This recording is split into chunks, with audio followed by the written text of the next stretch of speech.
Lemons evangelical fellowship के संस्थापक श्रीमान स्वर्गीय एन दानियल जी का जीवनी अभी हम संक्षिप्त में देखेंगे।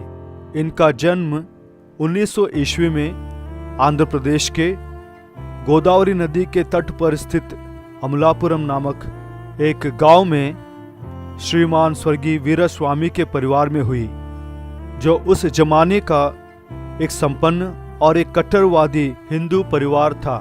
श्रीमान वीरस्वामी और उनके धर्मपत्नी मिशनरियों के मुख से प्रभु यीशु का सुसमाचार को सुनकर उन्हें अपने व्यक्तिगत जीवन का उद्धारकर्ता ग्रहण कर प्रभु यीशु के लिए सामर्थ्य गवाह और एक प्रभावशाली प्रचारक बन गए थे। इनका अपना दिली तमन्ना था कि उनका बेटा दानियल इनके अपने आत्मिक जीवन के स्तर से भी ऊंचा उठकर प्रभु यीशु की सेवा करे, परंतु उनका बेटा दानियल नटखट होने के नाते प्रभु यीशु के चरणों को थाम कर गिड़गिड़ाने के अलावा और कोई रास्ता बच नहीं गया था। इनकी प्रार्थनाएं दानियल को और भी ज्यादा उग्र बना दिया। 16 साल के आयु में दानियल को काकीनाडा के मैक्लॉरिन हाई स्कूल में आयोजित की गई जवानों की सभा में जाकर हाजिर होने का एक मौका मिला। उन सभाओं में तमिलनाडु से आकर तेलुगु भाषा में प्रचार कर रहे उन तमिल प्रचारकों के गलतियों को पकड़कर ठट्टों में उड़ाने की मनसा से वहां गया, परंतु इन जवानों के सभाओं में परमेश्वर का आत्मा अपने वचन के माध्यम से दानियल के विवेक को स्पर्श किया। वहीं पर वह घुटने टेक कर यह प्रार्थना किया, हे प्रभु, यदि हो सके तो मुझ गुनहगार के गुनाहों को क्षमा कर। इस टूटे हुए और पीसे हुए मन के साथ की हुई छोटी सी प्रार्थना को परमेश्वर ने सुनकर उन्हें उद्धार का आश्वासन दिया। परमेश्वर ने उनके हर एक पापों को याद दिलाया।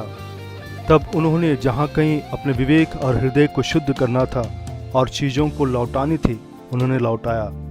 जब उन्होंने अपने हृदय और विवेक को परमेश्वर के सामने, लोगों के सामने ठीक किया, तब उन्हें प्रार्थना में एक धीमी आवाज़ सुनाई दी, मेरे पुत्र, तुम्हारे पाप क्षमा किए गए हैं। यह अनुभव उनके हृदय में और जीवन में महान खुशियाँ और बदलाव को लेकर आई।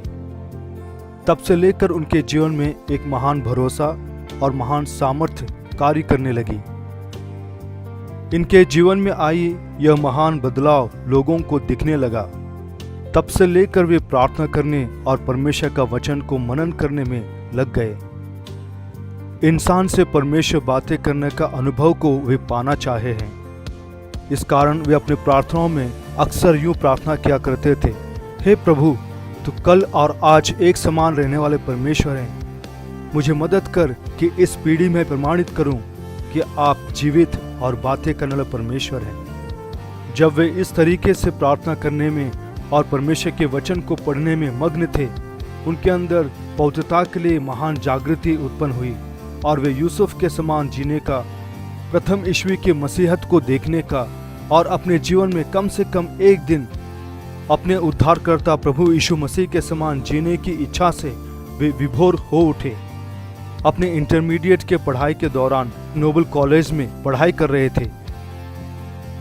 वे अक्सर देर रात तक और विशेष छुट्टियों में एकांत के प्रार्थना में समय बिताते थे। इस प्रार्थना के दौरान वे अपने विचारों पर पवित्रता के लिए और अंदरूनी जीवन में विजय प्राप्त करने के लिए परमेश्वर से गिड़गिड़ाया करते थे। इनका प्रार्थना जीवन और परमेश्वर के साथ साधा हुआ संबंध को देखकर कॉलेज के प्रिंसिपल महोदय ने स्नातक पढ़ रहे छात्रों को बाइबल सिखाने के काम में और अपने कलीसिया के बेदारी सभाओं में दानियल को इस्तेमाल करने लगे।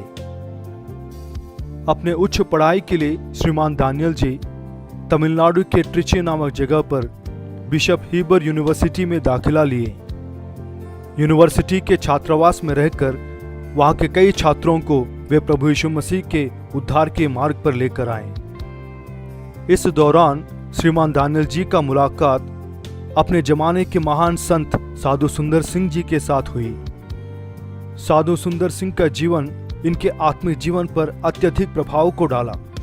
वे अपने इच्छा को उन पर यह कहते हुए प्रकट किया कि मैं भी आपके समान अपने उद्धारकर्ता प्रभु यीशु मसीह के लिए शहीद होना चाहता हूँ। इस पर उन्होंने दानियल जी को प्रोत्साहित किया और यह कहकर भविष्यवाणी की कि हर एक दिन प्रभु यीशु मसीह के लिए जवानों के बीच में गवाह बनकर जीना शहीद होने से भी मूल्यवान है। और ये भविष्यवाणी की बातें श्रीमान दानियल जी के जीवन में 100% पूरी हुई। जिस तरीके से एलिया का चादर एलीशा पे पड़ा, उसी तरह साधु सुंदर सिंह जी ने अपना शॉल श्रीमान दानियल जी को दिया। अपने जीवन के छोटे से छोटे पहलुओं में परमेश्वर का इच्छा को जानकर उसके अनुसार करना सीखने की वजह से श्रीमान दानियल जी प्रभु यीशु मसीह का प्रेम को अनुभव पूर्वक जान सके हैं। स्नातक की पढ़ाई पूरा होने के बाद बड़े काम की तलाश नहीं करते हुए वे काकीनाडा के मैक्लॉरिन स्कूल में अध्यापक का काम करने लगे। प्रभु की मर्जी के अनुसार उन्होंने दिव्यनमा से शादी की और एक संतुष्ट जीवन यापन कर रहे थे। परंतु एक दिन एकांत प्रार्थना के दौरान परमेश्वर ने उनसे कहा, सब कुछ त्याग कर मुझे पीछा कर। इसके प्रत्युत्तर में उन्होंने कहा, हे प्रभु, देख तेरा दास यहाँ मौजूद है, तू इसे भेज। इस विश्वास के कदम में श्रीमती दिव्यनमा अपना पूरा सहयोग को दी।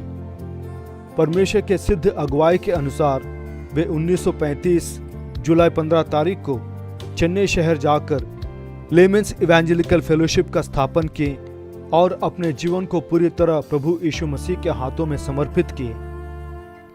इसके उपरांत उन्होंने बेरोजगार जवानों के लिए एक छात्रावास का आरंभ किया। अपने हर एक जरूरतों के लिए प्रभु यीशु मसीह के पास जाना वे सीखे हैं। अपने पारिवारिक या छात्रावास के आर्थिक जरूरतों के लिए वे कभी किसी इंसान या किसी संस्था के पास कभी नहीं गए। छात्रावास में केवल एक जवान था। उस दौरान वे प्रभु के पास जाकर प्रार्थना की और प्रभु ने उन्हें यह प्रतिज्ञा दिया। यशायाह का पुस्तक 60 अध्याय का 22 पद। A little one shall become 1,000, a small one a strong nation. I, the Lord, will hasten it in His time. उनमें अब जो एक है वह 1000 होगा, जो दुर्बल है वह सामर्थी जाति बनेगा। सहभागिता के पिछले 85 वर्षों में परमेश्वर इस प्रतिज्ञा को पूरा करते आ रहे हैं।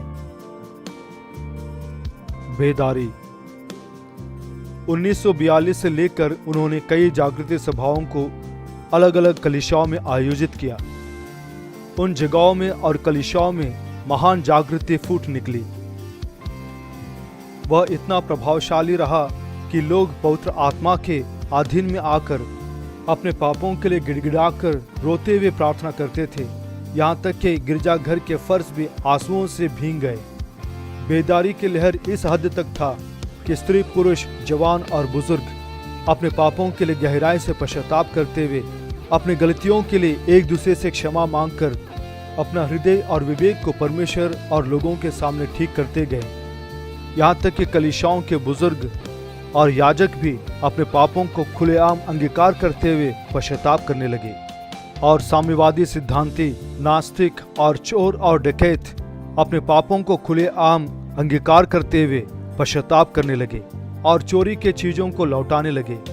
और नशेड़ी और शराबी अपने पापों के लिए पश्चाताप करते हुए पुराने जीवन को त्याग कर प्रभु यीशु की ओर फिरने लगे। अंधे देखने लगे, गूंगे बोलने लगे, लंगड़े चलने लगे और मुर्दे जिलाए गए और कई रोगी चंगे किए गए। पहले जो चोर और डाकू थे, उनका जीवन बदलने के बाद वे बाइबल लेकर सुसमाचार को प्रचार करने लगे और परमेश्वर उनके हाथों से कई अद्भुत कार्य करने लगे। इस तरीके से कई प्रार्थना के दल उभरने लगे। उद्धार पाए हुए लोग आत्माओं को जीतते गए। इस तरह से कई मसीही और गैर मसीही उद्धार पाकर परमेश्वर के राज्य के विस्तार के काम में लग गए। श्रीमान दानियल जी के चारों बच्चे उद्धार पाकर परमेश्वर के सेवकाई में सहभागी बने। 15 साल की उम्र में श्रीमान दानियल जी का बड़ा बेटा परमेश्वर का अनुग्रह से उद्धार पाकर अपने पिता का प्रार्थना जीवन, परमेश्वर के राज्य के निर्माण में अपने पिता के द्वारा किए गए बलिदानों के द्वारा प्रभावित होकर परमेश्वर का सेवा करने का प्रोत्साहन को पाया। श्रीमान दानियल जी अपने जीवन की आखिरी घड़ियों तक प्रार्थना जीवन को नहीं खोया, बल्कि दिन और रात इस सहभागिता के आत्मिक गहराई के लिए वे आंसुओं को बहाकर प्रार्थना करते रहे। उन्होंने यह कहकर प्रार्थना किया, हे प्रभु, इस सहभागिता को अपने आगमन तक कायम रख और जो भी तेरे इच्छा के विपरीत है उसे उखाड़ कर फेंक। 1983 में श्रीमान स्वर्गीय दानियल जी स्वर्गीय फाटकों में प्रवेश करने से पहले प्रभु से यह प्रतिज्ञा पाए कि वे अपने बेटे जाशुआ डैनियल को उनसे भी सामर्थ्य तौर पे इस्तेमाल करेंगे। इस तरीके से परमेश्वर का सेवकाई आज सहभागिता के जरिए कई महाद्वीपों में फैल चुका है।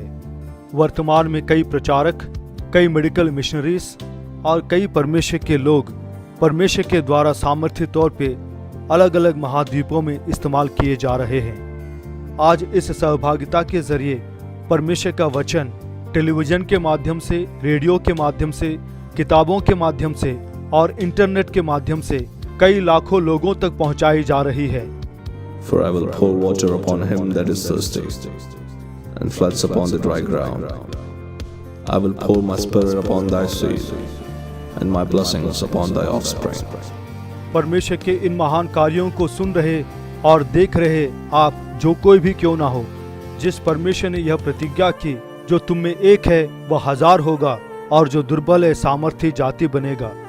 यदि आप अपने पापों के लिए पश्चाताप करें, अपने पापों को मानकर अपने हृदय और विवेक को शुद्ध करें, तो आप भी इस वर्तमान की पीढ़ी के लिए महान आशीषों का स्रोत बन सकते हैं। प्रभु आपको आशीष करे।